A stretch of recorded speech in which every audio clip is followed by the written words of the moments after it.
Bismillahirrahmanirrahim. Assalamualaikum warahmatullahi wabarakatuh. Salam anak hebat, salam anak surga. Bagaimana kabar kalian hari ini? Semoga selalu sehat, selalu semangat, dan selalu berada dalam lindungan Allah Subhanahu wa Ta'ala. Baiklah anak-anak, hari ini seperti biasa, sebelum kita memulai pembelajaran, marilah kita membaca doa terlebih dahulu. Berdoa dimulai.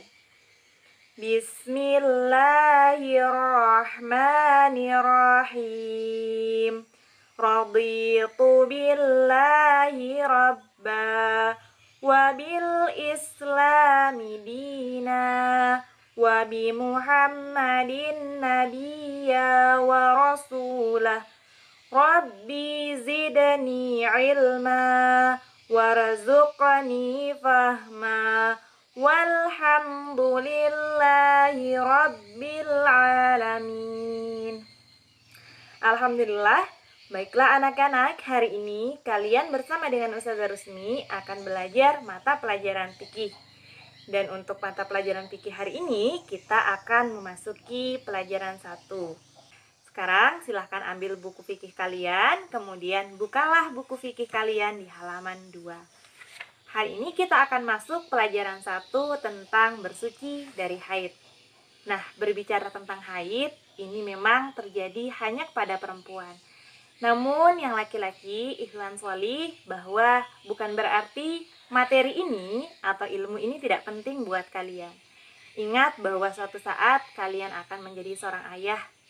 Atau mungkin saat ini kalian sudah menjadi seorang kakak dan punya adik, seorang perempuan. Dan ilmu ini sangat penting sekali untuk bekal kalian nanti ketika kalian menjadi seorang ayah atau kalian menjadi seorang kakak yang memiliki adik seorang perempuan.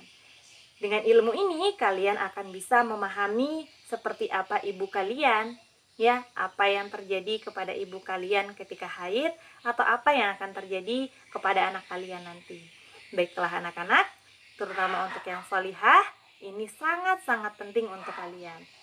Oke, untuk materi bersuci dari haid ini ada 5 poin yang akan kita bahas. Yang pertama adalah pengertian dari haid, yang kedua adalah batas waktu haid, yang ketiga adalah hal-hal yang dilarang ketika haid, kemudian yang keempat adalah hukum mandi wajib, dan yang terakhir adalah tata cara mandi setelah haid. Nah, untuk pertemuan hari ini kita hanya akan membahas 3 hal, yaitu pengertian haid, batas waktu haid, dan hal-hal yang dilarang ketika haid. Baiklah, sekarang perhatikan buku kalian di halaman 3. Di halaman 3 kita akan masuk pada poin yang pertama, yaitu pengertian haid. Secara bahasa, haid itu artinya adalah sesuatu yang mengalir. Dan secara istilah atau secara hukum Islam, bahwa haid adalah darah yang keluar dari rahim perempuan yang sudah balik dalam keadaan sehat. Jadi, haid itu bukan darah yang keluar ketika melahirkan, atau darah yang keluar ketika seorang wanita keguguran, atau darah yang keluar ketika dia jatuh. Misalnya dia jatuh dari sepeda, kemudian ada darah yang keluar. Ya, karena terjatuhnya itu kemudian mengakibatkan luka dan akhirnya berdarah.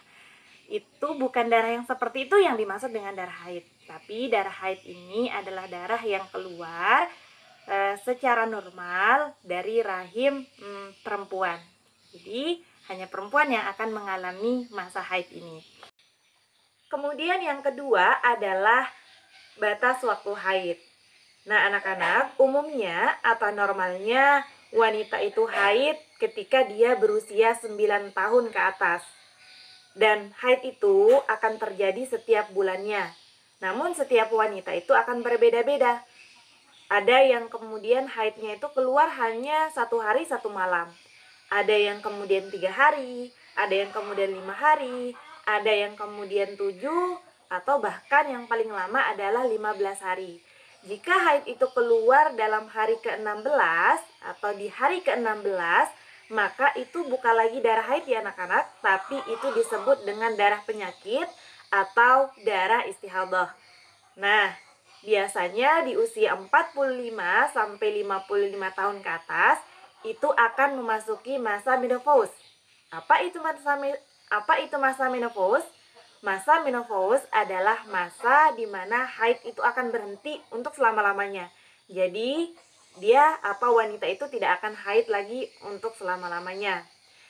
Nah, anak-anak, jika kalian sudah mengalami haid atau kalian nanti haid, itu tandanya kalian sudah balik ya. Balik itu artinya kalian sudah dewasa dan kalian sudah wajib untuk sholat, untuk kemudian menutup aurat, untuk kemudian puasa dan lain sebagainya. Ya anak-anak, mungkin hanya itu saja pembahasan kita pada hari ini. Untuk poin selanjutnya akan kita lanjutkan pada pertemuan selanjutnya. Baiklah, Ustazah akhiri. Wassalamualaikum warahmatullahi wabarakatuh.